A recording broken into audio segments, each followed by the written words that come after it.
नमस्कार दोस्तों, DD red के एक और रिएक्शन वीडियो में आप सभी का स्वागत है। मैं हूं आलोक। तो आज जो वीडियो लेकर आया हूं ये मुजम्मिल हसन हैं, पाकिस्तान के हैं और इन्होंने वीडियो बनाया है Dubai kicking out all Pakistanis, दिल की बात। अच्छा जी, दुबई लात मार के पाकिस्तानियों को भगा रहा है।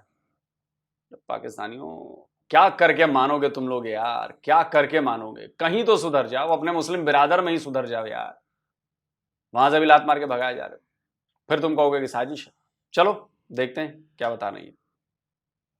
सलाम खवातीन और हज़रात, welcome back to another episode of Dil Ki बात। रिसेंटली एक पोस्ट बड़ी वायरल हुई लिंक्डइन के ऊपर, सैफ अली साहब ने डाली थी, जो कि पहले टीबीटी पॉडकास्ट पे भी आ चुके हैं। उन्होंने उसमें बताया कि किस तरीके से दुबई के वीज़ाज, चाहे वो विजिट वीज़ाज हों या वर्क वीज़ाज हों, वो आजकल पाकिस्तानियों के लिए रिजेक्ट हो रहे हैं। ये एक ऐसे वक्त में हो रहा है जब दुबई का सीजन खुल रहा है, कॉन्फ्रेंसेज हो रही हैं। इनफैक्ट बड़े सारे लोगों को इस वक्त जॉब ऑफर्स आई हुई हैं और बेहतरीन जॉब ऑफर्स आई हुई हैं from some of the top companies in the world. लेकिन अनफॉर्चुनेटली जस्ट बिकॉज आपके पास पाकिस्तानी पासपोर्ट है, तो इस वक्त आपको वीजा नहीं मिल सकता। इफेक्टिवली पाकिस्तानी सारे बैंड हैं। अब जाहिर है ये पोस्ट बहुत क्विकली वायरल होगी, लिंक्डइन पे तो हुई, लेकिन फेसबुक, ट्विटर, हर जगह पर ये बहुत तेजी से आग की तरह फैल गई और लोगों ने इसके ऊपर बहुत ज्यादा तनकीद की कि गवर्नमेंट जो है वो इनफ स्टेप्स नहीं ले रही ताकि हमारे जो है ना वीजास लग सकें, हमारे राइट्स को प्रोटेक्ट नहीं कर रही। ये क्या सूरत हाल है, पहले ही पाकिस्तान के अंदर के हालात खराब हैं, अब बंदा बाहर भी नहीं जा सकता। एंड ओवरऑल लोगों को बड़ा दुख हुआ, बड़ी डिप्रेशन हुई, क्योंकि दुबई एक ऐसा इलाका था जहाँ पर बाआसानी हमें वीज़ा मिल जाता था। हमें अगर वेकेशन भी चाहिए और कहीं और जाने की अपॉर्च्युनिटी नहीं है, तो हम आँखें बंद करके दुबई चले जाते थे। एक पासपोर्ट साइज़ फ़ोटो और एक पासपोर्ट की फ़ोटो के ऊपर आपका वीज़ा भी लग जाता था और आपके इतने जानने वाले होते थे कि आप किसी न किसी तरीके से बड़े आराम से दुबई चले जाते थे। Whether it's for business, whether it's for tourism, whether it's for any reason at all. लेकिन अब अगर दुबई ने भी हमें बैन करना शुरू कर दिया है, तो कितनी ये डिप्रेसिंग सूरत हाल है और इसका क्या मतलब है, आने वाले वक्त में हम किधर जा रहे हैं। तो जाहिर है ये मेरे लिए भी बड़ी हैरान कुन बात थी और मैंने सोचा इसके ऊपर थोड़ी सी रिसर्च की जाए और देखा जाए कि आखिर क्या वजह है कि ये हुआ और आने वाले वक्त में क्या ये सिचुएशन ऐसे ही रहेगी, ज्यादा खराब होगी, या ये सोल्यूशन की तरफ अब बढ़ती हुई जा रही है। सबसे पहले समझते हैं ये आखिर हुआ क्यों। देखिए, पाकिस्तान में जब इकोनॉमिक क्राइसिस आया 2022 और 2023 में, जिसमें आपका डॉलर क्रैश कर गया, डॉलर की प्राइस बहुत ज्यादा बढ़ गई पाकिस्तान रुपीस के अंदर। मीनवाइल पाकिस्तान में लोग जॉब दर जॉब जॉबलेस होना शुरू हो गए। तो जो एवरेज आदमी लेट से जो 45,000 50,000 रुपया कमा रहा था, वो उस टाइम के दरहम के रेट के हिसाब से 1,000 दिरहम कमा रहा था। लेकिन जैसे ही इकोनॉमिक क्राइसिस आया और दरहम का रेट 75 रुपीज से पहुंच गया, तो अब वो उसके हिसाब से तकरीबन 500 दिरहम कमा रहा था। मीनवाइल दुबई में जो आपकी एवरेज ब्लू कॉलर जॉब है, जैसा कि लेबरर हो गया या कंस्ट्रक्शन वर्कर हो गया या आपका डिलीवरी बॉय हो गया या कैशियर हो गया, इस तरह के लड़कों की जॉब्स जो है ना 2500 3000 दिरहम पे लगती हैं। उसमें वो खाना और स्टे आपका वो मैनेज कर लेते हैं। तो पहले पाकिस्तानी सोचते थे कि यार अगर 1000 दिरहम मैं पाकिस्तान में रह के कमा रहा हूँ अपनी फैमिली के पास, तो मैं क्यों 2-2,500 दिरहम के लिए जाऊं। लेकिन सडनली एक तो डिमांड साइड पाकिस्तान में बहुत ज्यादा बढ़ी, क्योंकि उन्होंने सोचा कि यार 40,000 रुपया लेट से मुझे जो है ना फैक्ट्री में काम करके मिल रहा है या सिक्योरिटी गार्ड की ड्यूटी करके मिल रहा है, तो अगर मैं वहां जाके 1,500 दिरहम भी कमाता हूँ, जिससे मेरा खाना और रहना जो है वो मैनेज हुआ हुआ है, तो सडनली मैं अपने घर वालों को 1,20,000 रुपए भेज सकूंगा। सिमल्टेनियसली दुबई में जो बिजनेसेस थे, उन्होंने देखा कि यार 2500 दिरहम के बजाय हमें तो 1500 दिरहम में बंदा मिल रहा है और इस 1500 दिरहम के बंदे को हमें जो है ना वीज़े की कॉस्ट नहीं है, पेपर वर्क की कॉस्ट नहीं है। वो आके ये कह रहा है कि सर मैं आपके लिए काम करूँगा, मुझे महीने के आखिर में 1500 दिरहम आप कैश में दे दिया करिएगा। बाकी जहाँ पर आपके बाकी वर्कर रहते हैं, मैं उनके साथ रह लिया करूँगा, उनके साथ खा लिया करूँगा। तो economically suddenly it made a lot of sense for a lot of people, बहुत थोड़े अरसे में, to move out of Pakistan. और खासकर ये सिचुएशन इस वजह से ज़्यादा गंभीर हुई क्योंकि पाकिस्तानी एयरलाइंस बहुत सारी दुबई फ्लाई कर रही थी, तो आपका जो टिकट प्राइस था वो बड़ा सस्ता था। जहां पर एमिरेट्स आपसे लेट से 1.5-2 लाख रुपया ले रही थी रिटर्न टिकट का, तो एयर ब्लू, पीआईए, सीरीन में आपको जो है ना 80,000 से 1 लाख रुपए के अंदर रिटर्न टिकट मिल रहा था, जिसमें अगर आप एक तरफ ट्रैवल करके अपना रिटर्न कैंसिल करा दें तो 30-40,000 रुपया आपको वापस ही मिल जाता था। तो 60,000 रुपए जो आपकी कॉस्ट थी जो ट्रैवल करने की, वो आपकी वैसे ही पूरी हो जाती थी। जब आप 2-3 महीने काम करते थे, आपको इतना एक्स्ट्रा पैसा मिलता था कि वो आपकी कॉस्ट ऑफ ट्रैवल भी कवर हो जाता था। अब इसकी वजह से हुआ ये कि बहुत सारे पाकिस्तानी विजिट वीज़ा लगा के यूएई आ गए और वापस जाने के बजाय उन्होंने यहाँ पे लोकल अपने जान-पहचान के थ्रू जो है ना किसी फैक्ट्री में, किसी ग्रोसरी स्टोर में, कहीं न कहीं कोई नौकरी पकड़ ली। काफ़ी नौकरियाँ बड़ी सिंपल कि यार ग्रोसरी स्टोर जहाँ पर है उसी के ऊपर कोई अपार्टमेंट होता है, उसमें सारा स्टाफ रह रहा होता है। तो वो जो लड़का है उसने जाके जो है ना ग्रोसरी का सामान उठाना है और उसने आगे-पीछे की बिल्डिंग्स में जाके डिलीवर करना है। अब ये बिल्कुल एक सिंपल सी जॉब है। इवन जो मेरी बिल्डिंग के नीचे ग्रोसरी शॉप है, उसमें जो डिलीवरी वाला लड़का था वो पाकिस्तानी था। उसने भी मुझे अपनी यही दास्तान सुनाई कि सर मैं विजिट वीज़ा पे आ गया था, अब मैं फँस गया हूँ। वो मुझे तनख्वाह भी ज़्यादा नहीं देते, लेकिन अब मैं अथॉरिटीज़ के पास नहीं जा सकता क्योंकि अगर मैं जाऊँगा मुझे जेल में डाल देंगे, डिपोर्ट कर देंगे, पता नहीं कितने हज़ार दिरहम का फ़ाइन लगा देंगे, हमेशा-हमेशा के लिए मैं बैन हो जाऊँगा। तो वो इस तरह का बहुत सारा पाकिस्तानी था जो कि अब्यूसिव वर्क एनवायरनमेंट में भी पड़ा हुआ था, लेकिन बस वो पड़ा हुआ था। आ गया था वो क्योंकि किसी ने सुनहरे ख्वाब दिखाए थे कि यार 1.5, 2, 3 लाख रुपए तुम्हें मिलेंगे। लेकिन यहाँ पर आके वो फंस गया था। और यहाँ पे बिजनेस ओनर्स जो हैं वो भी आपको अब्यूज करते हैं, उनको नजर आता है कि यार ये पेपर वर्क के बगैर बंदा है, हमारे कंट्रोल में रहेगा, जो इसको बोलेंगे ये चुप करके करेगा। तो खैर बहुत सारे लोग जो हैं वो पाकिस्तान से इधर आए, यूएई की अथॉरिटीज ने देखा कि यार जितने लोग एंटर कर रहे हैं उतने लोग छोड़ के तो नहीं जा रहे, तो जाहिर है उनको नजर आना शुरू किया कि एक सब्सटैंशियल अमाउंट ऑफ लोग जो हैं वो इस वक्त इलीगली यूएई में स्टे करके बैठे हुए हैं। अच्छा बाय द वे, ये ओवरऑल प्रॉब्लम जो है ना, ये सिर्फ पाकिस्तानियों के लिए एक्सक्लूसिव नहीं है, इसमें इंडिया से भी बहुत सारे लोग हैं, बांग्लादेश से भी बहुत सारे लोग हैं, लेकिन हाँ पाकिस्तानियों की वॉल्यूम ज्यादा है इस अरसे के अंदर, क्योंकि अगेन मैंने आपको बताया एक इकोनॉमिक क्राइसिस था, जिसकी वजह से नेचुरली जो आपका अगर ग्राफ होता है जिसमें नॉर्मल लोग भी आ रहे होते हैं, उसमें कुछ इलीगल्स भी होते हैं, तो इस बार सडनली डेस्परेशन की वजह से इलीगल्स का नंबर बहुत ज्यादा बढ़ गया था। खैर एनीवेज, जब ये सिचुएशन हुई तो यूएई अथॉरिटीज ने दो तीन चीजें की। पहला उन्होंने क्या किया कि उन्होंने कंप्लीटली वीजा के ऊपर बैन लगा दिया। उन्होंने कहा कोई नया बंदा नहीं आएगा, अभी हमें सॉर्ट आउट करना है कि जो एग्जिस्टिंग यहाँ पे ऑलरेडी बैठे हुए हैं, हमने उनको किस तरीके से पकड़ना है और फैसिलिटेट करना है। दूसरा उन्होंने क्या किया, उन्होंने एक जनरल एमनेस्टी अनाउंस की जो कि 31 अक्टूबर तक चलेगी इस साल की, जिसमें उन्होंने ये कहा कि यार अगर आप इलीगली बैठे हुए हैं और आपके ऊपर जो 10, 12, 15 हज़ार दिरहम का फाइन लगना था कि आप इलीगली बैठे हुए हैं, तो हम आपके ऊपर कोई फाइन नहीं लगाएंगे, आप अपने आप को जाहिर करें। अगर तो आपके पास जॉब नहीं है तो हम आपको free of cost transit visa देंगे, उस वीजे से आप बड़े आराम से अपने होम कंट्री वापस जा सकते हैं। मीनवाइल अगर आपकी यहाँ पे जॉब है तो आप अपने बिजनेस ओनर को बोलें कि यार आपके लिए वीजा अप्लाई करे, हम आपका स्टेटस विजिट वीजा से जॉब वाला वीजा कर देंगे। और साथ ही उन्होंने बहुत सारी डिफरेंट एयरलाइंस के साथ पार्टनरशिप की, जिसमें सस्ते टिकट्स भी हैं, फ्री टिकट्स भी हैं, ताकि जो लोग फंसे हुए हैं, जिनके पास पैसे ही नहीं है, हालात खराब हैं, अपने दोस्तों यारों के घर बस पड़े हुए हैं, क्योंकि निकल भी नहीं सकते, कुछ पट भी नहीं सकते, तो वो लोग जो है ना वो खामोशी से अपनी होम कंट्री वापस चले जाएं। अब ऑलरेडी जब से ये एमनेस्टी स्कीम अनाउंस हुई है, तकरीबन 20,000 लोग जो हैं different Pakistani, Indians, Bengali, Filipino, उन्होंने अपने आप को ऑलरेडी जाहिर कर दिया है। Plus meanwhile authorities actively crack down कर रही हैं, उन इलाकों में जा रही हैं जहां पे उनको लगता है कि इलीगल लोग रहते हैं, छुपे हुए हैं, और वो आहिस्ता आहिस्ता क्रैक डाउन कर रही हैं। लेकिन ऑलरेडी जो इनकी ये स्कीम है ये बड़ी सक्सेसफुल हुई है, और इससे ऑलरेडी बहुत सारे लोगों ने अपने आप को नॉर्मल लीगलाइज कर लिया हुआ है। अच्छा मीनवाइल पाकिस्तानी अथॉरिटीज की जब हम बात करते हैं तो देखें, पहली चीज तो समझना जरूरी है कि अथॉरिटीज को कभी भी अपने लोगों की इंटेंशन के बारे में नहीं इल्म होगा। अगर लोग इस तरीके से जा रहे हैं, अगर लोग जाते हैं कहीं पर विजिट वीजा पे और वहां से वो फरार हो जाते हैं, तो मैजिकली अथॉरिटी उसके ऊपर कुछ नहीं कर सकती। हाँ मैं ये जरूर कहूंगा कि अगर उन्होंने मुल्क के हालात इतने खराब कर दिए हैं जिसकी वजह से लोग छोड़कर जा रहे हैं, तो ये जाहिर है उनकी गलती है, मैं उसको डिफेंड नहीं कर रहा। बट मैं जनरली ये कह रहा हूं कि अगर आपके लोग फॉर वट एवर रीजन इस तरीके से जा रहे हैं बाहर, और वहां पर जाके वो जो है ना असाइलम ले रहे हैं, या विजिट वीजा के ऊपर जा करके वो फरार हो रहे हैं। तो ऐसे तो फिर हर क्राइम को जस्टिफाइड किया जा सकता है। यार मुझे भूख लगी थी, मेरे पास खाने को कुछ नहीं था तो मैंने चोरी कर ली। यार मुझे अपने बच्चे की फीस भरनी थी और मैं हर तरफ से परेशान हो गया, कोई मुझे पैसे नहीं दे रहा था तो मैंने खून कर दिया और मैंने उसका बटुआ चुरा लिया। ऐसे तो एक्सक्यूज देना तो बड़ा इजी है ना भाई। आप इलीगली आके रह रहे हो तो आपको पता होना चाहिए ना कि आप इलीगली आए हो, आप तो लालच में आए। और इसकी एक और वजह है, वो भी मैं आपको बताऊंगा। पाकिस्तानी इतने शरीफ नहीं है कि जी मैं इलीगली फंसा हूं और मैं तो फंस गया हूं, मेरे पास तो पैसे भी नहीं, और भी इनके धंधे हैं। और इसीलिए सऊदी अरब से और यूएई से खासतौर पर पाकिस्तानियों को बाहर निकाला जा रहा है, डिपोर्ट किया जा रहा है। भारतीयों को और बांग्लादेशियों को नहीं किया जा रहा, अभी पाकिस्तानियों को डिपोर्ट किया जा रहा है। उसकी बहुत बड़ी वजह ऑथेंटिक सबूत दूंगा, मैं आगे दूंगा। वो फरार हो रहे हैं, तो उससे ज़ाहिर है आपके ऊपर रिस्ट्रिक्शंस लगेंगी, और उसकी वजह से हमारे ऊपर रिस्ट्रिक्शन लगी भी है। तो गवर्नमेंट ने अब मज़ीद इसके ऊपर डबल डाउन किया। उन्होंने कहा कि अब जो है ना इमिग्रेशन ऑफिसर्स जो हैं वो एक्स्ट्रा सवाल पूछेंगे, एयरलाइंस एक्स्ट्रा सवाल पूछेंगी, कहाँ जा रहे हैं, किस होटल में जा रहे हैं, वगैरह वगैरह, क्योंकि ज़ाहिर है अब वो उसी स्टेप के ऊपर लोगों को रोक सकती हैं। अगर उनको लगता है, थोड़ा सा भी शक होता है कि यार ये विजिट वीज़ा पे जा रहा है लेकिन ये भागने के लिए जा रहा है, तो वो उसको वहीं पे जो है ना वो नॉट ओके टू बोर्ड करके वापस भेज देते हैं। मीनवाइल उन्होंने ये किया है कि अगर आपके पास विजिट वीज़ा है तो आपके लिए मैंडेटरी है कि आपके पास एक तो रिटर्न टिकट हो, प्लस सेम एयरलाइन का रिटर्न टिकट हो। क्योंकि काफ़ी सारे लोग ये करते थे कि booking.com टाइप से जो है ना बुकिंग करा लेते थे। एक तरफ की फ्लाइट होती थी, दूसरी तरफ की फ्लाइट वो बस शो कराने के लिए जो है ना बुकिंग में करके डाल देते थे। तो अब उन्होंने ये किया है कि यार रिटर्न टिकट सेम फ्लाइट से हो, और वो एयरलाइन से बात कर रहे हैं कि इस तरह के लोगों की फ्लाइट चेंज तो कर दें लेकिन कैंसिल ना करें, ताकि थोड़ी-सी कॉस्ट ओवररन बढ़े और लोग डिसइंसेंटिवाइज हों। अब जाहिर है ये तमाम चीज़ें आई अंडरस्टैंड गवर्नमेंट क्यों कर रही है, लेकिन इससे जो लेजिटिमेट ट्रैवलर्स हैं उनके लिए मुश्किलात बढ़ेंगी, उनके लिए फालतू के रोड ब्लॉक्स एक्स्ट्रा आएंगे, उनके लिए फालतू की न्यूसेंस होगी एयरपोर्ट के ऊपर, जिसमें उनको एक्सप्लेन करना पड़ रहा होगा। लेजिटिमेट रीजंस के लिए भी अगर वो जा रहे हैं तो अब उनको जो है ना 10 दफ़ा एक्सप्लेन करना पड़ेगा कि भैया हम नहीं मुल्क से फरार होना चाह रहे, हम सिर्फ छुट्टी के लिए जा रहे हैं, जो भी है। लेकिन अनफॉर्चुनेटली हालात ऐसे हैं उसमें, यही सोल्यूशन एक पोटेंशियल गवर्नमेंट को नजर आया और वो इंप्लीमेंट कर रहे हैं। पर्सनली आई डोंट थिंक इसमें गवर्नमेंट कुछ ज्यादा कर सकती है। लाइक आई सेड, इकोनॉमिक जब हिट पड़ती है आपको तो एक इस तरह की सिचुएशन हमेशा इमर्ज करती है। एक ब्लिप आया जिसकी वजह से एक एक्सोडस हुआ। जैसे जैसे इकोनॉमी स्टेबलाइज होगी ऑटोमेटिकली लोग जो हैं वो स्टेबल रुकना शुरू हो जाएंगे। तो गवर्नमेंट को अगर मैक्सिमम भी कुछ करना है तो उनको इकोनॉमिक क्या 78 ईयर्स में पाकिस्तान की इकोनॉमी स्थिर हुई है, स्टेबल हुई है?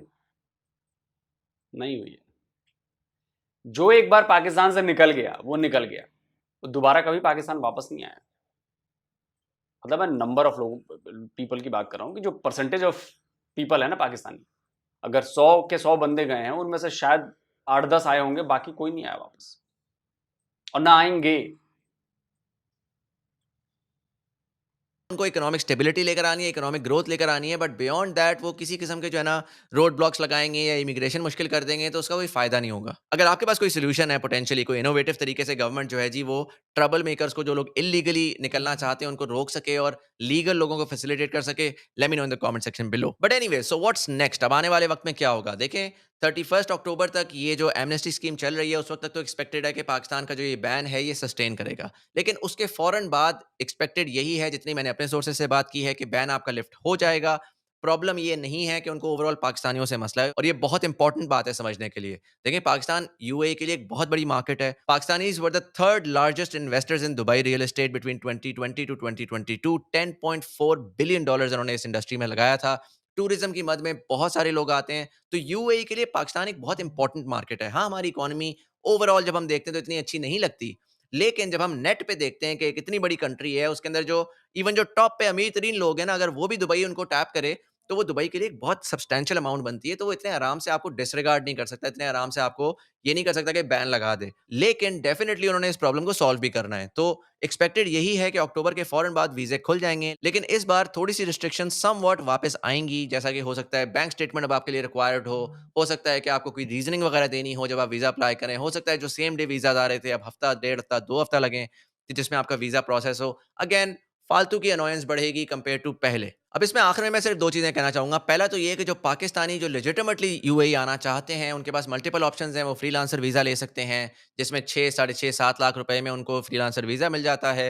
वो अपने वीज़े पे दुबई आएँ, आके उन्होंने जो काम करना है वो 1 साल के लिए वो completely free to do whatever they want, वो अवेलेबल होंगे और वो किसी भी कंपनी के साथ काम कर सकते हैं। तो एक तो ये ऑप्शन बड़ी सिंपल है। इसी के साथ आप अपनी कंपनी भी रजिस्टर करा सकते हैं, उसके थ्रू भी आप अपना वीज़ा निकलवा सकते हैं। उसके ऊपर तकरीबन 12 लाख रुपए तकरीबन कॉस्ट आती है। तो ये वाली ऑप्शंस अभी भी ओपन है, ये अभी भी चल रही हैं। लेकिन अगर आपके इर्द-गिर्द कोई let's say blue collar worker है, कोई लेबरर है, कोई कोई ड्राइवर है जो कह रहा है कि सर मुझे किसी ने बताया है कि मैं 4 लाख रुपए दूँ और मेरा जो है ना वो दुबई में काम लगा देगा। तो ये इस तरह की बहुत सारे स्कैम्स अब आजकल चलना शुरू हुए हैं, जिसमें बेचारे गरीब लोगों को उनसे पैसे लेके लोग जो हैं वो यहाँ पर लेकर आते हैं। वीज़ा-शीज़ा कोई नहीं उनका लगा हुआ होता, विज़िट वीज़ा पे वो उनको लेकर आते हैं। यहाँ पर आके वो उनको कनेक्ट कर देते हैं किसी फैक्ट्री के साथ, किसी और जगह के साथ, पासपोर्ट उनका ज़ब्त कर लेते हैं। इन लोगों को पता होता है कि यार ये तो अगर हम पकड़े गए तो हम तो जेल जाएँगे, तो ये भी खामोशी काम करते रहते हैं। बोला होता है 2000, 3000, 4000 दिरहम के ऊपर हम तुम्हें लेकर आएँगे, लेकिन 500, 800, 900 दिरहम बमुश्किल इनको मिल रहा होता है। मैंने पर्सनली ऐसी कहानियाँ सुनी हैं लोगों की, जिनके वीज़े फँसे हुए थे और वो लिटरली रहने और खाने के ऊपर काम कर रहे थे। 6-6 महीने से उन्होंने अपने घरवालों को पैसे भी नहीं भेजे थे और वो जो है ना यहाँ पे बस फँसे हुए थे। तो अगेन इस तरह के लोग हैं, प्रेडेटरी किस्म के लोग हैं। तो अपने इर्द-गिर्द ऐसे लोगों को एजुकेट करें, उनसे कहें कि यार अगर जा रहे हो तो लीगल तरीके से जाओ, बराहे करम इल्लीगल तरीके से ना जाओ। एक तो आपके साथ ज़्यादती होगी, आपकी कोई प्रोटेक्शन नहीं होती। ये जो आपको ख्वाब दिखाए जा रहे हैं ना कि यार आप किसी तरह बस पहुँच जाओ, उसके बाद तुम्हारे साथ सब सेट हो जाएगा। तो जब आपके पास लीगल प्रोटेक्शन नहीं होती, तो हमेशा लोग आपको अब्यूज़ करते हैं।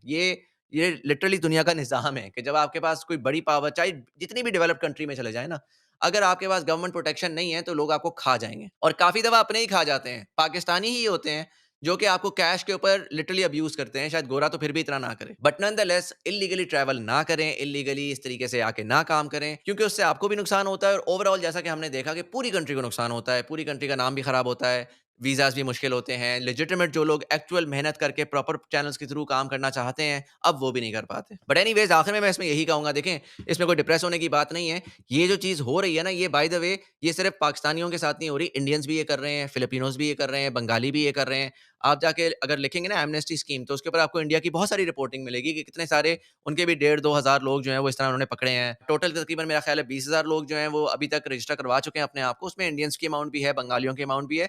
तो ये पूरी दुनिया में होता है, कोई ऐसा मसला नहीं है। आप अगर वो अमेरिका में जो देखें, जो साउथ अमेरिका की साइड से इल्लीगल क्रॉसिंग हो रही है, उसमें बहुत सारे इंडियंस हैं, उसमें बहुत सारी और नेशनैलिटीज़ हैं। तो जो एक सेल्फ डेप्रिकेटिंग लोगों का होता है ना कि यार पाकिस्तानी तो हैं ही फ़ारग, वो आप ना सोचें। हाँ, हमारे इकोनॉमिक हालात ख़राब हुए हैं, उसकी वजह से लोग डेस्परेशन में ये चीज़ें कर रहे हैं। तो उनको ह्यूमनाइज़ करें, अंडरस्टैंड करें, लेकिन जहाँ पर आपको कोई बंदा मिलता है, उसको एजुकेट ज़रूर करें, उसको ज़रूर बताएँ कि यार इस किस्म का स्टेप लेने के क्या खदशात एग्ज़िस्ट करते हैं और क्यों उनको नहीं लेना चाहिए है। लीगली अगर उनको अपॉर्च्युनिटी मिलती है, सौ बिस्मिल्लाह आएँ, परस्यू करें, लेकिन इल्लीगली अगर करेंगे, तो वो नुकसानदेह है in the long run. But anyways मैंने सोचा ये एक छोटी-सी चीज़ थी। एक तो मैं नया टेस्ट भी करना चाह रहा हूँ मॉडल, विदिन 20 मिनट्स मैंने इसको मुकाया है, ख़त्म किया है और एक ऐसी चीज़ थी जो कि मार्केट में चल रही थी। मेरे पास उसके बारे में थोड़ी नॉलेज थी, तो मैंने सोचा वो आपके साथ शेयर करूँ। Let me know in the comment section below कि आपको ये कैसा लगा नया मॉडल? क्या ये छोटे शॉर्ट फॉर्मेट वीडियोज़ जो हैं, डू दे वर्क? चलिए, मोटा मोटी बातें खत्म हुई, लेकिन जो ये कह रहे हैं ना कि ठीक, ये बात सही है, मिनिस्ट्री में आए होंगे इंडियंस, बांग्लादेशी भी आए होंगे, लेकिन ये वो लोग हैं जो इलीगली गए थे, जो फंस गए हैं। मेरा पॉइंट समझिएगा, अगर आप भी मेरा ये वीडियो देख रहे हैं तो आप मेरा पॉइंट समझिएगा। जो फंस गए हैं, वो पाकिस्तानी भी फंसे हैं, तो वो भी कर रहे हैं, इंडियन भी फंसे हैं। फंसना इज डिफरेंट थिंग। फंसना इज डिफरेंट थिंग। कितने भारतीय दुबई में भीख मांगते हुए पकड़े गए हैं? क्या आपने इसकी चर्चा की? आपने इसके बारे में बिल्कुल चर्चा नहीं की। अफसोस हुआ मुझे ये सुन के। अभी और भी आगे चीजें मैं देखूंगा। क्या दुबई ने ये नहीं कहा कि अपने भिखारियों को भेजना बंद करो यहां पर? लोग आ रहे हैं वीजा लगा के और वो भीख मांगना शुरू कर देते हैं। नौकरी नहीं, काम नहीं, भीख मांगना। भीख मांगना सबसे इजी है। आपने इसकी बात नहीं की, नहीं की ना बात। जो यहां पर आकर रूल्स तोड़ते हैं उनमें सबसे ज्यादा पाकिस्तानी होते हैं। शायद मुझे याद आ रहा है, वो दुबई पुलिस का बयान था, माइक पे वो बोल रहे थे, सुनिए। भाई अभी लट चालू हो गया, सब नजर आ रहा है। दुबई पुलिस का यही मैसेज है, खास तौर पे पाकिस्तानी भाई के लिए। लगातार 3 साल में जो है आप लोग का नाम जो है एक्सीडेंट में 1 नंबर। ये खुशी का बात नहीं है। फाइन में 1 नंबर, ये भी खुशी का बात नहीं है। हम लोग आप लोग से यही चाहते हैं जनाब, जो नस्वर लगाता है लगाओ। बस अहम चीज यही होता है। मैं भी यही बोलता हूं कि आप लोग का खून जो है थोड़ा गर्म है, इसको जो है काबू करना आप लोग का हाथ में ही है। ठीक है भाई लोग, ये 1 2 कानून को ऊपर अमल करना गलत बात है कि सही बात है? तो मुझे अफसोस हुआ कि आपने इसकी भी बात नहीं कि जो पाकिस्तानी यहां पर आते हैं वो नियमों को नहीं मानते, वो क्राइम करते हैं, तोड़ते हैं। और क्राइम से याद आया, आपने क्राइम की भी बात नहीं की। ये सऊदी अरबिया का मैं स्क्रीनशॉट लगा रहा हूं। सऊदी अरबिया में 60 से ज्यादा पाकिस्तानियों को हैंग किया जा चुका है, एग्जीक्यूट किया जा चुका है। क्यों? ड्रग्स बेचने के चक्कर में। क्राइम करते हैं पाकिस्तानी। कितने भारतीयों को टांगा गया है ऐसे? कितने बांग्लादेशियों को टांगा गया है ऐसे? आपने इसकी चर्चा नहीं की। दुबई में होने वाले, दुबई में जो क्राइम्स होते हैं उसमें पाकिस्तानियों की भागीदारी कितनी है? आपने इसकी चर्चा नहीं की। मैं डेटा देता हूं ना, मैं डेटा देता हूं। अगर दुनिया भर में, पाकिस्तानी वेबसाइट का डेटा है, पूरी दुनिया भर में सबसे ज्यादा 80% प्लस लोग सऊदी और यूएई के जेलों में बंद हैं जो पाकिस्तानी हैं। जितने पाकिस्तानी पूरी दुनिया में बंद है ना जेलों में, उनमें सबसे ज्यादा सऊदी अरब और दुबई में बंद है। क्यों बंद है? क्राइम के चक्कर में। देखिए ये report, countries with highest numbers of Pakistani prisoners. जरा देखिए नंबर 1 पे कौन सा है? Saudi Arabia. 12,156 Pakistani Saudi Arabia की जेलों में बंद हैं। यूएई 5,292। तीसरे नंबर पर है ग्रीस, यूरोप है ये, 811 पाकिस्तानी जेलों में बंद हैं। चौथे पर है भारत, 706 पाकिस्तानी जेलों में बंद है, भारत की जेलों में। बहरीन में 450, इराक में 519, चाइना में 400 पाकिस्तानी जेल में बंद हैं। कतर में 338 पाकिस्तानी जेल में बंद हैं। यूके में 330, इटली में 330, ओमान में 309, टर्की में 308। अब जरा गौर कीजिए, ये है 2 4 6 8 10 12, ये टॉप 12 कंट्रीज हैं जहां पर पाकिस्तानी जेलों में बंद हैं। इनमें से देखिए टॉप मोस्ट कितने मुसलमान कंट्री हैं? Saudi Arabia 1, UAE 2, Bahrain 3, Iraq 4, Qatar 5, Oman 6, Turkey 7। Top 12 countries में 7 इस्लामिक कंट्रीज हैं जहां पाकिस्तानी सबसे ज्यादा बंद हैं। लेकिन आपने बड़ी ही चालाकी से इसकी बात नहीं की, ना आपने क्राइम की बात की, ना आपने भीख मांगने वाले पाकिस्तानियों की बात की, ना आपने धोखाधड़ी करने वाले पाकिस्तानियों की बात की, ना आपने रूल्स ब्रेक करने वाले पाकिस्तानियों की बात की। आपने सिर्फ उन पाकिस्तानियों की बात की जो बेचारे वाकई मजलूम हैं और जो आके वाकई स्कैम में फंस गए हैं आकर। आपने सिर्फ उनकी बात की, लेकिन आपने उनकी बात नहीं की जो जानबूझकर आए हैं, जो जानबूझकर क्राइम करते हैं, रूल तोड़ते हैं, एक्सटॉर्शन करते हैं, ड्रग्स बेचते हैं। आपने उनकी बात नहीं की। ठीक है, आप अपनी कंट्री को डिफेंड करिए, लेकिन इतना भी डिफेंड मत करिए कि आप एक पक्ष बिल्कुल छोड़ दें। दुबई, सऊदी सब कह रहे हैं कि भिखारियों को मत भेजो भाई, भगाओ यहां से, डिपोर्ट कर रहे हो। जेलों में बंद है वहां पर सबसे ज्यादा पाकिस्तानी। क्या ये दुनिया को नहीं पता है? मैं बता रहा हूं। तो सिर्फ एक चीज दिखाकर विक्टिम कार्ड प्ले करके और सॉफ्ट सॉफ्ट बढ़िया बढ़िया करके छोड़ देना, ये तो पार्शियलिटी हो गई। ये पूरी पिक्चर आपने नहीं दिखाई। पूरी पिक्चर ये है कि पाकिस्तानी 2 नंबर ही हैं, फ्रॉड हैं, क्रिमिनल्स हैं। अब ये स्क्रीनशॉट देखिए, टर्की में पाकिस्तानी गैंग ऑपरेट कर रहा है, वो किडनैपिंग करता है। उन नेपालियों को उठा लिया उसने। अब बताइए, टर्की वाले बेचारे परेशान, पाकिस्तानी आकर यहां पे गैंग चला रहे हैं, नेपाल से टूरिस्ट आया उसको उठा लिया। बदनाम कौन होगा? टर्की। लेकिन आपने इसकी बात नहीं की। आपने इसकी बात नहीं की। स्कैम में हर जगह कोई फंसता है, लेकिन पाकिस्तान का जो असल नाम बदनाम है, पाकिस्तानियों को लोग बैन कर रहे हैं इसलिए, या पाकिस्तानियों को किक आउट इसलिए कर रहे हैं उनके क्रिमिनल बिहेवियर की वजह से, न कि स्कैम में फंसे हुए पाकिस्तानियों की वजह से। भीख मांगने और क्रिमिनल बिहेवियर की वजह से हो रहा है। तो आपको लगा कि बहुत इजीली आप वीडियो बना देंगे, आप मेरी बातें सुन रहे होंगे तो आपको शायद बुरी भी लग रही हो, लेकिन बुरी नहीं लगनी चाहिए। मैं तो डेटा और फैक्ट के साथ बात करता हूं। और सच्चाई यही है कि पाकिस्तानी अगर निकाले जा रहे हैं, भगाए जा रहे हैं, तो भीख मांगने की वजह से, रूल तोड़ने की वजह से और क्रिमिनल एक्टिविटीज में शामिल होने की वजह से। बाकी कमेंट करके दोस्तों आप बताएं आप क्या कहते हैं। जल्दी मिलता हूं एक और नए वीडियो के साथ। नमस्कार, जय हिंद। तो अगर आप चाहते हैं मुझसे बात करना, मुझसे कोई सवाल पूछना, तो फैन कॉल पर आप मुझसे कनेक्ट हो सकते हैं। फैन कॉल में ये सुविधा है कि आप अपने हिसाब से वहां पर जाकर टाइम स्लॉट बुक कर सकते हैं कि आपको फलाने दिन मुझसे बात करनी है, फलाने टाइम पे मुझसे बात करनी है। लेकिन ये भी बता दूं कि ये पेड सर्विस है,